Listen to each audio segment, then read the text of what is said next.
semua saudara kita yang beragama Islam, amin Allahumma ya amin. Kemudian daripada itu, maka bahwasanya Allah Subhanahu wa taala telah berfirman dalam Al-Qur'an, "Wa ma khalaqtul jinna wal insa illa liya'budun ay illa liya'rifun."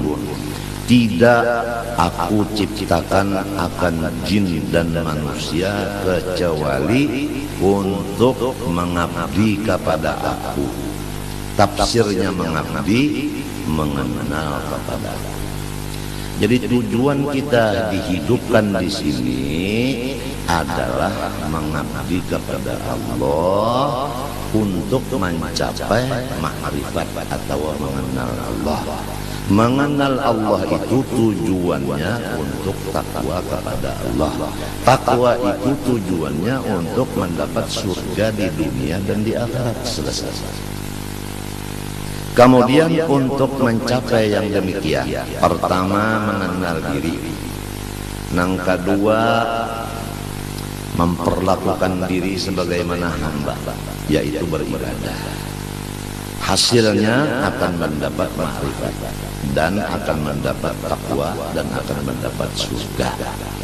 Itu adalah jalan hanya satu yang disebut Ahlus Sunnah wal Jamaah, yang disebut jalannya Rasulullah SAW dan pula warganya serta sahabat-sahabatnya dan pengikut beliau. Kemudian tidak ada jalan untuk yang itu lagi kecuali kita belajar. Tanpa belajar tidak bisa. Belajar kepada seorang guru yang menguasai ilmu itu. Guru ini pula dia menguasai ilmu itu dan dapat izin dari gurunya untuk mengajarkan ilmu itu. Dan gurunya ini dapat izin lagi guru yang di atasnya sampai kepada Rasulullah SAW. Kalau ilmunya, kalau pembicaraannya itu tidak ada hubungan sampai ke Rasulullah, putus di tengah jalan, maka itu disebutkan sesat. Contoh adalah kendaraan mobil. Kalau surat menyuratnya tidak lengkap, maka kita yang ikut di dalam mobil itu ada mempunyai resiko besar. Tatkala ada razia, maka ditahan. Nah, jadi kendaraannya ditahan di polisi, orangnya yang di situ terpaksa pulang ke rumah jalan kaki.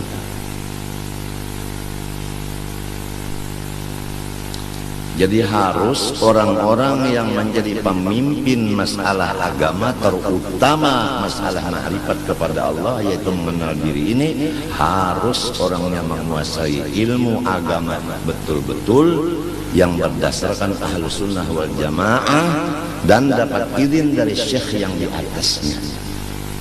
Kalau tidak, mohon melimpah daripada mobil itu ke mobil yang dijamin selamat.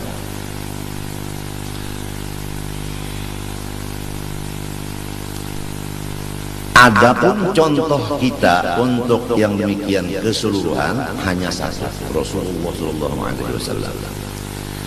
Jadi bagaimana Rasulullah SAW umpamanya sholat, beliau sholat itu mengatakan adalah khusyuk dan beliau melaksanakan khusyuk karena perintah Allah supaya sholatnya khusyuk. Qad aflahal mu'minun alladzina hum fi salatihim khashi'un. Orang beriman itu beruntung. Tandanya nomor satu khusyuk di dalam sholat. Khusyuknya Rasulullah dalam sholat, coba kita belajar kepada guru. Guru itu belajar dari gurunya, dari gurunya sampai kepada tabi'in. Tabi'in ini belajar prakteknya dengan sahabat. Sahabat itu mempraktikkan apa yang dipraktikkan Rasulullah. Jadi sholat itu tidak bisa dilajarkan dengan mendengar-dengar begitu aja. Harus belajar praktiknya dengan orang yang sudah selesai belajar praktik. Bukan teorinya aja, bukan. Cara Rasulullah mengangkat tangan gimana?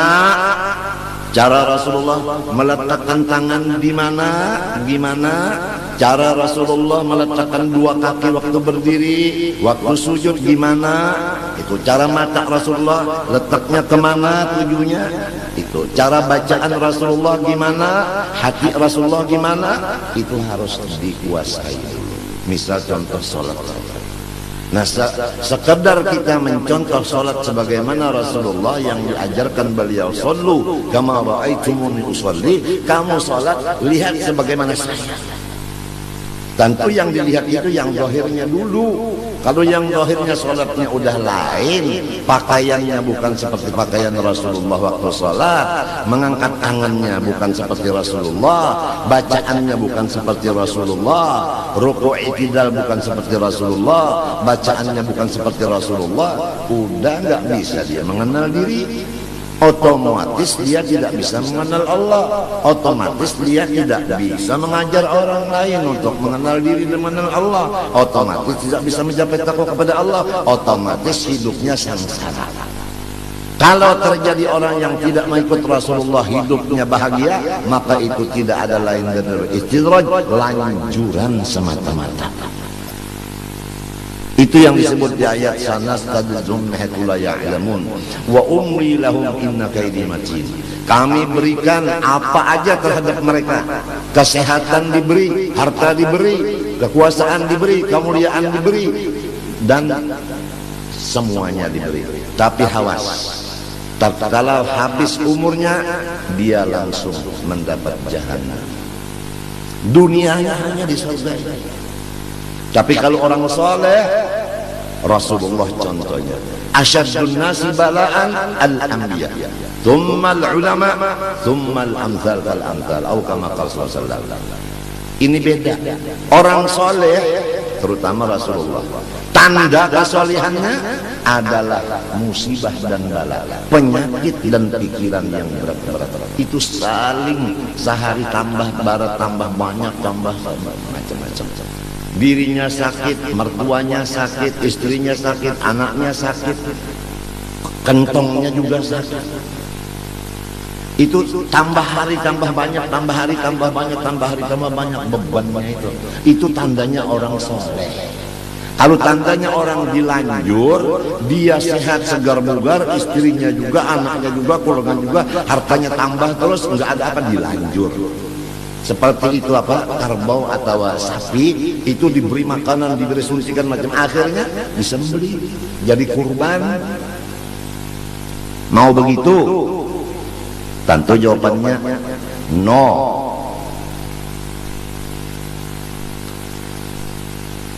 Jadi jangan berbahagia, berbangga orang yang sehat, karena banyak kesehatan itu yang menjadikan lanjuran. Dan jangan bersedih orang yang sakit, karena di sakit situlah dekatnya kepada Allah. Manusia berbicara seenaknya karena dia belum sakit. Coba kalau terkadang dia sakit, gimana? Apa sanggup bicara begitu? Tatkala pulusnya udah habis, badannya sakit, istrinya sakit, mertuanya sakit, ibunya sakit, bapaknya sakit, anaknya sakit. Di sini ketahuan apakah dia hamba Allah ataukah dia hamba nafsu. Marah enggak? Sabar enggak? Ridho enggak? Nah di sini. Jadi kalau orang itu ibadah, dapat bala musibah, orang yang tidak ada ibadah itu, masya Allah, meningkat keduniaannya. Kadang-kadang akhiratnya juga meningkat pada lahirnya. Tapi hakikatnya ibadah yang begitu meningkat itu dasarnya bukan ikhlas karena Allah. Dia tertipu dengan tipuan yang berjuta-juta tipuan di dalam ibadah. Jadi ujar Bang Nafi, waspadalah, waspadalah, waspadalah. Mudah-mudahan kita sekulawarga diselamatkan Allah dari gurur, daripada tertipu. Mudah-mudahan Allah menyelamatkan kita daripada tertipu. Tertipu dengan ibadah, tertipu dengan kesehatan, tertipu dengan kekayaan, tertipu dengan pengikut, tertipu dengan macam-macam kesehatan dan lain-lain. Allahu Akbar. Kebanyakannya umat tertipu ini dua. Pertama sehat badan, yang kedua tidak ada kerjaan. Kalau kita sibuk dengan kerjaan, insya Allah bisa selamat. Kalau kita sakit, insya Allah banyak selamat. Tapi kalau sehat dan banyak waktu yang kosong, disinilah banyaknya tertipu. Ni'matan maghbunun fiha katsirun minan nas as-sihha wal faragh, kata Rasulullah. Dua nikmat Allah yang 99% manusia tertipu dengan dua itu. Satu, sehat badan. Dua, lapangan. Kelapangan. Tapi kalau orang sempit, kalau orang sakit, biasanya ya Allah, ya Allah, ya Allah, begitu. Kalau udah lapang, kalau sudah sehat, jarang. Mungkin ya Allah, ya Allah, mungkin ya. Waspadalah, waspadalah. Masya Allah, Masya Allah. Lihat kalau kata-kata orang soleh, tatkala dapat musibah dirinya atau istrinya atau anaknya, apa yang dikata orang soleh? Ajar wal afiyah insyaallah la ghair. Ini pahala dari Allah dan ini tandanya afiat batin. Begitu. Rasulullah bagaimana? Tathhir labas. Penyakit dan bala musibah ini penyuci, pensuci, tidak ada lain. Titik kata Rasulullah. Jadi kalau orang sehat sekulawarga, hartanya meningkat terus, waspada. Itu mungkin adalah 99% lanjuran dari Allah. Tapi kalau orang sakit, kantongnya sakit, badannya sakit, istrinya sakit, anaknya sakit, aduh, syukurlah kepada Allah, karena Allah membersihkan. Hartanya dibersihkan, badannya dibersihkan, istrinya dibersihkan, anaknya pun dibersihkan. Kalau orang yang sebaliknya, mungkin ini tidak ada dibersihkan, jadi kotornya tambah hari tambah banyak, tambah hari tambah banyak, tidak ada tathhirnya sama sekali. Darah itu juga kalau tidak dicuci kotor, matinya ada cuci darah. Tapi kalau sudah dicuci itu segar. Kemarin ulun dicuci darah segar. Alhamdulillah hari ini kawal bemamai. Semalam ulun belum bacuci hari Ahad, senayan cucinya bawa uyuh benawak inya kotor belum diberasi, udah diberasi Sabtu minggunya sehat. Jadi memang pensuci itu penting. Pensucinya itu adalah bala. Coba Andika tusuk 2 jarum yang besar dua di sini, 5 jam begini aja nggak boleh bergerak-gerak posisinya. Rasakan 5 jam, seminggu 2 kali rasakan. Bagaimana? Ini cara Tuhan membersihkan, yaitu dengan ujian begitu. Kadang-kadang menusuknya lepas lagi, yang menusuk karena takut atau karena yang disusuk cantik. Yang menusuk ini terpengaruh dengan kecantikannya, apalagi yang disusuk itu senyum seperti senyum Pepsodent. Nah, si ciluru telu papat limo 6 peto. Yang kewalu, yang ke-9 baru dapat ditusuk. Subhanallah. Yang menusuk enak, yang disusuk lasa lenyap.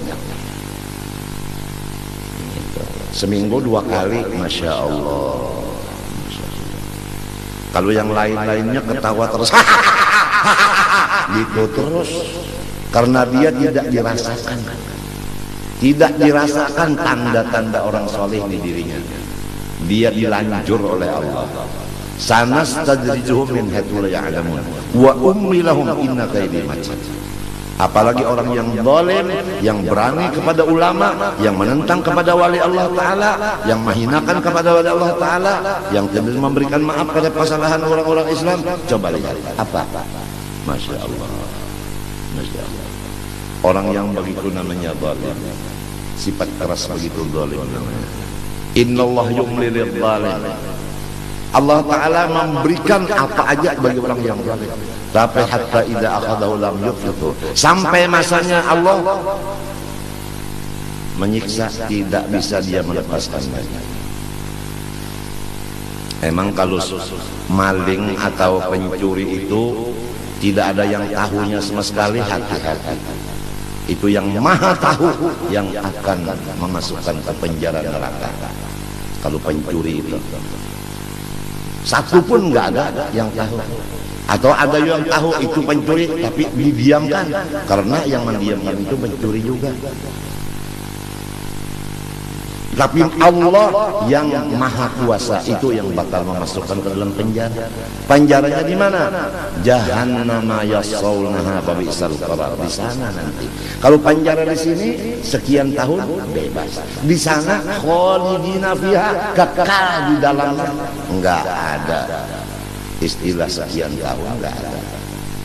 Jadi kalau orang lepas dari penjara di sini jangan gembira-gembira dong. Kalau kesalahan banyak di sini, salah sama ulama, salah sama orang tua, salah sama macam-macam, jangan bergembira dong. Walaupun nggak masuk penjara di sini, di sana yang kekal. Ya mudahan kita dapat bimbingan dari Allah yang sebenarnya. Kemudian ini hari kita membaca sambungan daripada yang dibaca kemarin sebelum hari raya Kurban, yaitu masalah orang yang mengenal dirinya sebenar-benar kenal, kemudian akhirnya dia kenal kepada Allah, kemudian dia takwa kepada Allah, kemudian dapat surga di dunia. Nah, orang yang mendapat sedikit saja daripada itu ilmu, tidak ada lain kecuali melewat daripada Rasulullah SAW yang diumpamakan seperti Rasulullah itu lautan ilmu itu. Jadi orang yang mengenal dirinya sebenar-benar kenal itu mengambil daripada pengenalan Rasulullah. Tidak bisa orang mengenal diri kecuali mengambil pengenalan itu dari Rasulullah. Rasulullah ini mengambil dari Allah. Sesudah ada di tangan Rasulullah, Rasulullah yang membagi-bagi ke sini, ke sini, ke sini. Maka orang masing-masing dapat pengenalan itu. Nah, kenapa orang yang udah kenal bahwa Rasulullah ini tukang bagi, kenapa dia menganggap bahwa pengenalan ini dari Allah langsung, tidak melewati Rasulullah? Buktinya tidak membicarakan masalah Rasulullahnya, yang dibicarakan Allahnya, Rasulullahnya tidak terdengar. Masya Allah. Mana bisa kita dapat ayah tanpa kakek duluan? Paham? Nah, kenapa kita mengingatkan kakek, ayah ditinggalkan, sedangkan kita mengambil dari ayah bukan langsung dari kakek? Itu hanya contoh. Jadi memang dari Allah, cuman lewatnya lewat Rasulullah. Betul nggak? Betul nggak?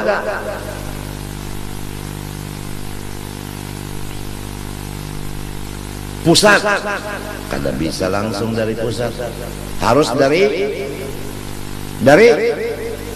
mulut, bukan dari daerah. Itu pemerintah punya urusan. Pusat itu mendapat hasil dari mulut. Kan pusat itu kenyang, hasil dapatnya dari mulut, makan. Mulut ini hasil dari mana? Dari kaki. Tahu?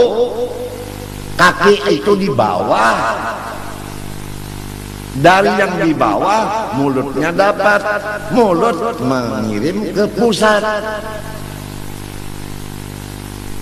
Jadi pusat harus ingat dengan si kaki ini yang di bawah ini.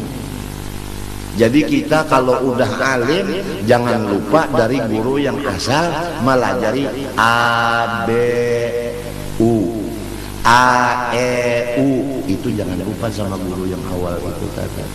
Ini udah mengaji alim lupa sama gurunya yang melajari A, I, U. A fathah A kasrah I, A dhamma U, A, I, U. Bapak haba, bapak habi, babi haram.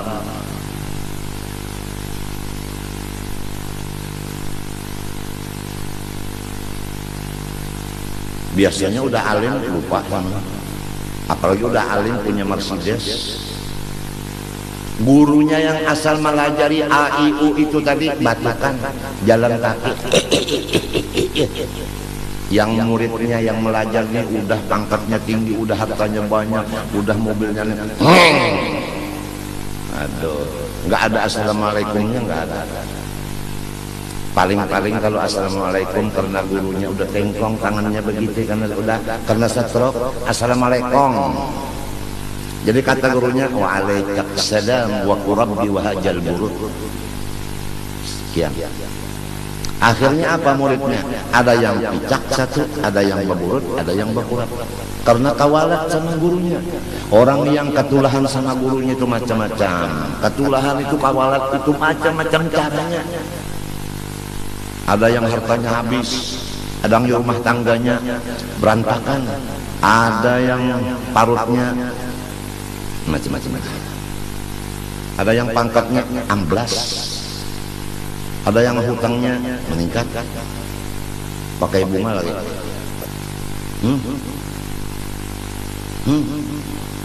Carilah bank yang menguntungkan, jangan bank yang terusannya kerap, bangkrut.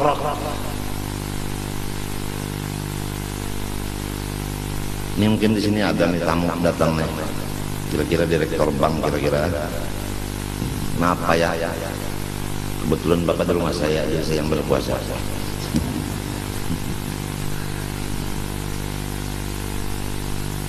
Kita harus ingat Indonesia dan dunia semuanya miliknya Allah.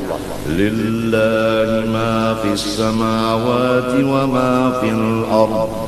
Wa in tubdu ma fi anfusikum aw tukhfuhu yuhasibkum billah fayaghfiru man yasha wa yu'adzibu man yasha wallahu ala kulli syai'in qadir. Allahu akbar. Sami'allahu liman hamidah. Rabbana wa lakal hamd. Bahasa di Makkah.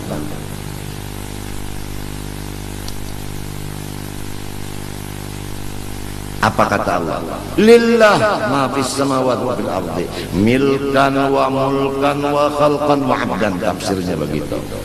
Yang menjadikan, menciptakan, kemudian yang mengatur, kemudian yang menjadikan hamba, yang memiliki hanya Allah, dunia dan isinya. Jadi Indonesia ini bukan milik perseorangan, miliknya Allah. Bukan milik perseorangan, maksudnya manusia. Jadi kalau rumah ini milik saya punya program di rumah. Istri saya kerjaannya ini, anak saya ini, khodam saya ini, kemudian lagi yang lain-lainnya ini. Apabila satu di antaranya tidak merasakan hukum yang sudah saya programkan di rumah ini, maka saya marah. Nah, marahnya saya ini menyebabkan rumah tangga ini kacau. Jadi kacaunya negara karena Allah yang marah, marahnya Allah karena hukumnya dilanggar. Kalau ingin Indonesia dan lain-lainnya ini aman, kembalilah kepada hukum Allah. Selesai masalahnya. Cuma kenapa hukum Allah tidak diingini oleh masyarakat sekarang? Bahkan dianggap hukum Allah ini teror dan sebagainya. Kenapa? Sedangkan yang punya ini Allah. Jangankan dunia, diri kita aja miliknya Allah. Mau diapain sama Allah? Kapan sadarnya kita? Kita ini hamba Allah. Bukannya kita memiliki sesuatu. Kita dimiliki oleh Allah. Bukan kita punya milik. Kita dimiliki oleh Allah. Sadarlah, sadarlah, sadarlah. Tunduklah kepada hukum Allah. Ini hukum Allah dibilang keras. Sampai tata tangan bagi orang-orang yang mencuri itu katanya itu keras, nggak usah dilaksanakan. Kalau sudah Allah yang punya dunia melaksanakan begitu hukum, udah. Kenapa jadi nggak mau melaksanakan? Nah, gara-gara inilah jadi kita ini sengsara hidup. Jadi perseorangan aja udah. Yang penting rumah tangga kita sesuai hukum Allah. Nggak usah orang yang di sebelah rumah, nggak usah. Udah. Ampusuhum wa ahlikum nara. Udah, istri kita, anak kita selesai. Kalau juga istri nggak ngikutin, anak ngikutin, udah kita sendiri aja. Rasulullah itu pamannya yang nggak ngikuti. Nabi Nuh itu anaknya dengan istrinya yang nggak ngikuti. Coba. Siti Asia suaminya. Jadi udah contoh banyak. Jadi kalau orang soleh, istrinya tidak ngikut, anaknya tidak ngikut, jangan pusing-pusing. Nabi-nabi dulu aja banyak yang terjadi begitu, istrinya yang memberi malu, yang tidak ngikuti, anaknya juga begitu, apalagi kalau kayak lain. Biasa. Ya kita dikubur, nggak ada satu kubur dua orang, nggak ada, betul nggak? Satu kubur satu orang, nggak ada, jadi masing-masing. Oleh sebab itu kalau kita sakit, jiran nggak nengok, biarin. Sebab jiran itu kalau kita mati sendiri, dia sendiri, kita sendiri juga. Udah masing-masing aja, udah selesai. Apa ini ngurusi orang? Istri nggak ngikut, udah selesai. Anak nggak ikut, biarin. Cuman kita berikan nasihat dulu. Kalau kita nggak beri nasihat, salah. Udah kita memberikan nasihat untuk diri kita dan mereka itu puluhan tahun, udah. Paham nggak? Puluhan tahun udah, mulai kita sakit sampai tambah sakit, sampai jingkar. Terus ya, nggak ada gaji 1 sen pun dari masyarakat. Lillahi subhanahu wa ta'ala Rabbi azza wa jalla. Orang yang memusuhi kita, nggak ada yang membantu kita. Kita kesusahan, nggak ada yang nolong. Orang yang hiridengki tambah banyak. Orang yang suudzon tambah meningkat. Sendirian kita. Akhirnya bagaimana putusan kita? Ya udah, alaikum anfusakum, urusi diri sendiri saja. Titik.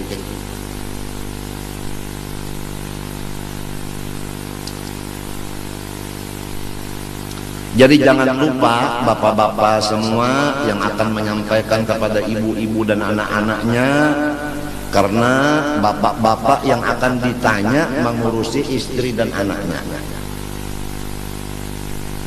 Jadi bapak-bapak yang wajib ngaji untuk menyampaikan kepada istri dan anaknya. Jadi istrinya di rumah aja, bapaknya yang ikut pengajian. Kalau istrinya yang datang, anaknya yang perempuan datang, bapaknya, suaminya di rumah aja tiduran. Oh, tuh nantinya terjadilah yang tidak enak. Terjadi yang tidak enak nantinya. Jadi udah kembali kepada hukum Allah, perempuan-perempuan, wa qurna fi buyutikunna wa la tabarrajna tabarrujal jahiliyatil ula wa aqimna as-salata wa atina az-zakata wa ati'na Allah wa rasulahu innama yuridu Allah liyudhiba 'ankum ar-rijala al-baita wa yutahhirakum tatheera. Perempuan-perempuan semua jangan keluar rumah. Kalau keluar rumah juga harus tutup seluruh anggota. Ittafaqal ulama, ittafaqal muslimun ala man ikhrujun nisa kashifatil wujuh. Buka kitab Itu sulamut taufik. Ittifaq semua orang Islam menghukumkan, memutuskan bahwasanya wajib mencegah perempuan keluar rumah mukanya berbuka, terbuka, kecuali ihram umrah atau ihram haji, itu mukanya perempuan nggak boleh tertutup. Sekarang ihramnya siang malam. Kalau keluar rumah, tapi kalau dalam kamar, buka aja semuanya sama suami. Itu namanya tinju bebas.